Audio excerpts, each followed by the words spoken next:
Hello and welcome to IVF Parent. I'm your host, Stephanie Caballero, and I'm so excited to welcome you to our very first episode. IVF Parent is a space created for real conversations about fertility, the hopes, the dreams, the challenges, the questions that no one prepares you for, and the many different paths to becoming a parent. In this podcast, we'll be sharing real fertility journeys and speaking with experts from across the field, people who live and breathe this work and who truly understand what families go through. For our very first episode, I'm especially excited to introduce our guest, Shaun Thomas from the Surrogacy Father. Shaun is not only a surrogacy expert, but also someone who has lived this journey personally. He is now the founder of his own surrogacy concierge service, and today he'll be sharing his experience, his insights into surrogacy, and what intended parents should really know when considering this path. Whether you're just starting to think about fertility options, already deep into your journey, or simply looking to learn and feel less alone, this podcast is for you.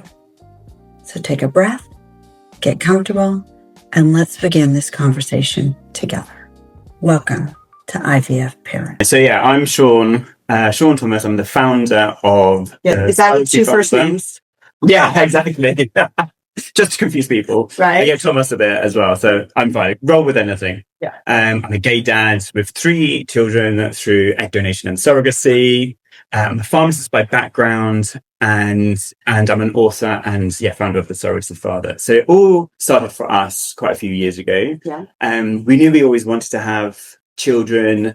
We knew we wanted more than one, and so those were our considerations of like how we're going to start doing this. So how did you pick Colombia? So we looked at all destinations. We were really open-minded as long as it was ethical and had a legal framework. I think being a pharmacist, I was, we were bound by regulation and guidelines and evidence base. So we wanted to make sure that wherever we were looking, it had a robust framework, that we knew that we would be protected, but also the surrogate and our baby. It's not just about us being protected, about the surrogate as well. They forget. These surrogates don't want babies. They want to help people have babies, sort of thing. So we wanted to protect everybody. So we looked in the UK. We actually spoke to basically, I'm going to speak to you in a second. How I feel like I'm like doing all this. It's fine. We can say hi and then you can talk to me. Nobody really cares. Yes. So we started looking in the UK, because that's where we live. Right. And the best bit of advice that intended parent told us was to speak to as many intended parents as possible, because everybody has their own journeys. Everybody's experience is totally different. And different. Sure. I kind of describe it now, having been through the process, is very much, if you have an identical twin and they use the same egg donor, the same surrogate, the same agency, the same country, they're going to have completely different journeys. Yeah. You can't match it. Even if your best friend used that agency in that country and that lawyer, you're just going to get different. You are, for sure. Ups and downs. There's different people, different timing, different everything. Absolutely. Yeah. So we looked at UK. We had friends who also went to Canada, who went to the US, and also went to Kenya, which is wild. Yeah, I'm going to say that's wild. Yeah. And that was really useful to get their experiences, and it also made us learn what we were looking for. Like we were saying, we wanted a structure and a framework. We then, so when we spoke to, it was a gay couple who went to Kenya, we thought, well, that's why we needed that structure and protection. So, but it made us open our minds a little bit more. And it just so happened that we came across Colombia. And we then started to look at the agencies and the legalities around that. We already had at that time consulted a UK lawyer, and she said, Colombia is a good destination for gay dads. It's accepting. We had been there. You're one of the first people, because Colombia is being talked about more and more, but you have a 3-year-old. So you've been there 5 years? Yeah. It's amazing to think Colombia has boomed in popularity. Yes. I think because it has that inclusivity of LGBT families. It has great medical care. All of our children were emergency C-sections. Cool. 2 of the boys, we got 2 boys and a girl. 2 of both the boys were in NICU, and being trained in a big London teaching hospital, the medical care in Colombia is brilliant. Okay, you would know that. Yes. So they couldn't have done anything better or anything different. It was brilliant. And also the legal framework that surrogacy is protected, because we knew we wanted more than one. And so we were dubious with these destinations that are up and coming and are emerging, that governments change quite quickly. And then the laws can change or be adapted or banished, abolished.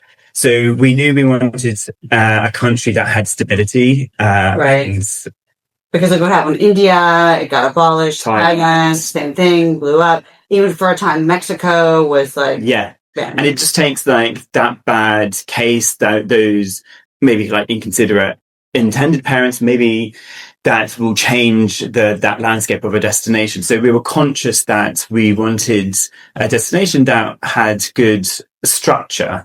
And so then we spoke to agencies, we spoke to intended parents who had been through the process. Very smart. At home as well, not just kind of like in the pregnancy stage, but also when they've leaving Colombia, their care within Colombia, and then coming back to the UK. So that was really helpful for us, just to lay out what is it that we're looking for, and just piece it all together. It was really hard because you don't know what you don't know. Right? Like, so you don't know surrogacy versus the last baby. Oh my God, completely different. So different. Yeah. We had a path, and we knew exactly what to expect and what was going on. The question that I get most about Colombia is that, well, the surrogate's on the birth certificate for a year. And I'm like, you leave immediately. So what is that legal process? Because I know when my children were born via surrogacy in the state of Oregon, I didn't become a legal parent until 1 year later. Yeah. Because I had to adopt. So, but I still had my children with me. Day to day, they're still your kids. So it's still the same. No one takes that away. You get and you got a passport to leave. So the question that I get from people is they're so worried about that whole year process. And that is really just a formality in Colombia. And that is to like finish the process off. So for example, when we came back to the UK, we needed to do a parental order, and both our names are on the British birth certificate. So let me tell people, in the UK, they don't recognize any other parentage order, whether it's from Mexico or the US or Canada. So all the people in the UK have to go through it all over again in the UK. Yeah, exactly. And that's why speaking to lawyers right at the beginning, you know what's ahead of you. Right. And it is kind of like the final stop, because everyone's thinking about we need to match with surrogate, we need to create embryos, but also it's such a long, complex process. You also need to make sure you have everything right at the end. What do you need to finish off, and and these are like legal documents. These are like governments. Yes. These are embassies. You need to make sure you're meticulous, and you know what paperwork you need, what needs to be signed, what needs to be dotted, and things like that. So for the surrogate being removed, the Colombian lawyer sorted it all out. They went to family court. It was all done. They had our attorney, so it was just a formality. It was just showing to the judge and the court that the surrogate isn't genetically related to the child. We've got the surrogacy arrangements. We've got the contracts. We've got the agreements showing the intent was we are the parents. That dad is the biological father. Here's the DNA test that we had done with an independent DNA testing company. And it's just that formality of removing the surrogate. It's just like a tick box. It's what I do in Texas. Texas has a pre-birth. It's called I can't even say it anymore. Interlocutory. Yes. It's so hard to say that word. Oh my gosh. Order. So that's the first order you get.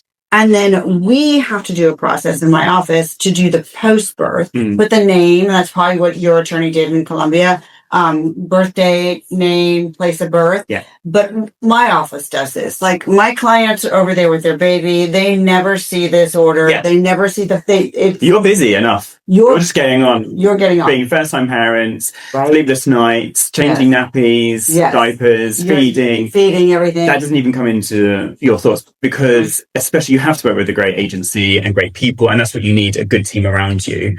And I think that's true for any destination.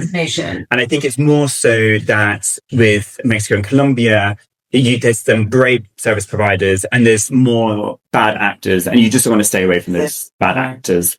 So then there's a safety issue, because we get that question from Mexico too a lot, and then Colombia, because they just history, media, there's the cartel there, you're going to get robbed every 2 seconds. So talk to you about the safety and what so we have been to Colombia before, and I did a homestay there. We've traveled a good bit around South America. So again, it's just being sensible. Like you are in London, like you are in Brussels and Paris, you're not going to be walking around with like a load of money. People don't do that anyway. No. You're not going to be like walking around with like a fancy watch. You're not going to be like flashing your phone. It's just like this sensible stuff that you like keep your phone in your pockets. Yeah.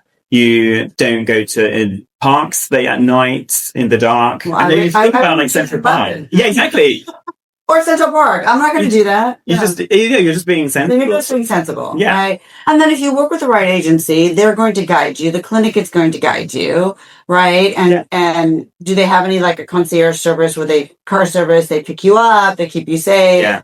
Right. And I think so you get good. Did you get any Botox? I'm just questioning. No, I know. Yeah, exactly. Well, we did ask the egg donor about cosmetic surgery. So when we were looking at egg donor, we were able to. Because it's quite common in South America. It's also very common in Europe now. True. Yeah, it's a bit of help. Have you had cosmetic surgery? That's a good question for people, right? Because especially when they've maybe like slightly younger photos, it's kind of like, have you had any cosmetic surgery? Right.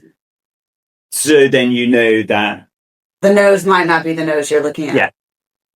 Right? So that's certainly fine. Yes. So you felt safe. You were safe. You did reasonable. Like when I travel, no matter where I travel, I don't. And they're good neighborhoods. The clinics, the agencies, the offices, the embassies, they're all in good neighborhoods. And like any place in Europe as well, you're going to get different types of neighborhoods. So where the clinics are, the embassies, they're all in like really lovely, nice tourist neighborhoods. You're going to stay by the clinic. Yeah. You're not going to stay outside. Exactly. Right? All right. Yeah, that's good, because people always ask me all the time. For Mexico too, I traveled to Mexico. I have not been to Colombia.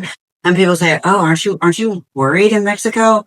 I'm like, we're staying in a nice place, a nice resort. There's a lot of people. There's a lot of safety. I've never felt afraid. Never. Right? And they are the most warming people on this planet, right. The salt of the earth. The culture is family and children and respecting your elders. So I remember even walking around with the kids in the buggies and strollers, there's potholes, so you just have to watch out for them on the sidewalks. It's not quite as simple as that. So let's just take that. Mexico's kind of the same way too. The little sidewalk can be a little jaggedy. But they are so loving and warming. All the women and men will help you if you need like to heat up milk, if they need to open a door for you. They're just so warming and welcoming. And that was it's a lovely thing, and you felt it was a gorgeous, it was a great bubble to be in. As first-time parents, you don't have distractions of anything else. You're in a lovely bubble of figuring it out on your own 2 feet of how to be parents. Because we're not births. We don't know how to be a parent. Like I remember when the nurse like strapped my babies in and gave me a hug, and I'm like, "Aren't you coming with me?" Yeah, please help. Okay, so let's talk about, because you said the baby's from the NICU. Yes. And people are going to ask about the hospitals. Yes. Because they're like, "Oh my gosh, Colombia, what's the hospital like? Because I know what London's like. I know what the US is like. How could it be a great standard? How could it be fabulous?" Except for the language, you wouldn't know any different. And I swear to God, it was like super clean. They were actually probably stricter with protocols in terms of not having mobile phones, making sure you're washing your hands a lot more. I'm going to tell you, in the US, they say no mobile, but we all talk on the phone. Yeah. Okay. And they were really good with their keeping up those like hand hygiene policies. But in terms of just the equipment, their knowledge, there was nothing ever I needed to like question or query, or feel that they weren't doing a good enough job. They were so caring, attentive. I actually think it's probably slightly ugly better healthcare because you have that, there's more attention and more staff. Yeah. And so like there's always people on hand on deck. The same in the US, there's not a lot of staff. So it depends on the time of day your baby's born as to the care. So that's great to know because people are concerned. I know for Mexico, and it might be the same in Colombia, The surrogates give birth at a private hospital. Yes. Yeah. Yes. So. Private hospital, private clinics. Yeah. It's usually the same doctor, the OB/GYN, who does all the scans and then delivers, which is actually really lovely for us and the surrogate, and it's quite different in the UK. You don't really have like a named doctor. No. But in Colombia you do, and you meet them virtually. We went for some scans as well in person, which was great. And then they deliver your baby. So you've got their personal number, you've got a really great rapport. It's who to speak to. Yeah, because in the US, everybody says it's the gold standard, but you have your IVF physician for 10 weeks for the pregnancy and then pats you on the hand and then it's a different doctor. Yeah. Right? So you will know that doctor for the most part, unless it's a HMO. You may not. But that's great for Colombia, it's the same person. And talking about the concierge, there's some agencies that are exceptional. So you can rent baby equipment, rent strollers, rent the big stuff that you don't want to take on international flights. Cribs, cots, bottle warmers. They will have like vetted nannies, so you can get that extra bit of help and support. They're recommending kind of like neighborhoods, apartments, shops, all that sort of stuff. But I will never forget, we were texting our coordinator it was a Friday night, 9 p.m. and our surrogate was breastfeeding and she ran out of the breast milk bags to put the milk in, because then she would freeze them. Pumping or breastfeeding? Pumping. Sorry, pumping. Yeah. Yeah. We don't want her to breastfeed. And I remember the surrogate, Karen, saying, "Oh, I've run out of bags." So then I just texted coordinator, and she's like, "No worries, we'll get some sent to her home from the pharmacy." And it was just Friday night, 9 p.m., and it was just sorted. And the coordinator was at a wedding in Santa Marta, and she sorted it out. They were just okay. That's amazing. 100 supportive all around, and it was something that wasn't urgent. It could have waited maybe next day. Oh, we could have done that in the US. Yeah, and that's what I think say to IPs is, who is that? Now that was a minor thing, but who is that contact person for out of hours? Right. If your surrogate texts you to be like, "I think we're into labour," I'm feeling pain, or who is that contact, and what's that mechanism of contact? Right. With you and the agency, you and the surrogate sort of thing, and what's the plan? I think that's, again, a really sensible thing to know. Because you're right, because babies aren't born Monday through Friday, 9 to 5, right? I remember an attorney told me this. He said, "Oh, Stephanie, this is such a great job. It's like no late nights. It's Monday through Friday." I'm like, "Oh, okay." And then I get into this and I'm like, what is he talking about? Babies are born on Saturday, Sunday, 2 a.m., holidays. I don't know what. And I've seen contracts where the agency will just have literally Monday to Friday, 9 till 8 p.m. sort of thing. So then I'm asking IEPs that I work with, okay, but what is their plan of contact after hours? Because there has to be a number sort of thing, because you never know when the baby's going to come. No, well, the babies come usually on the weekend on a holiday. Yeah, and that's where the good agencies will have that figured out. It's not going to be in a contract because they have like 24-hour access sort of thing. They don't have to specify it in a contract. No, and that's why we do the parentage order in the US. For me, I'll have my name, the agency name, the surrogate's name, the parent's name, the agency's everybody's contact. So when the baby comes Saturday morning at 2 a.m., which of course it always does. Yeah. They're like, "Do you have the parentage order?" I'm like, "No, it's probably locked in somebody's."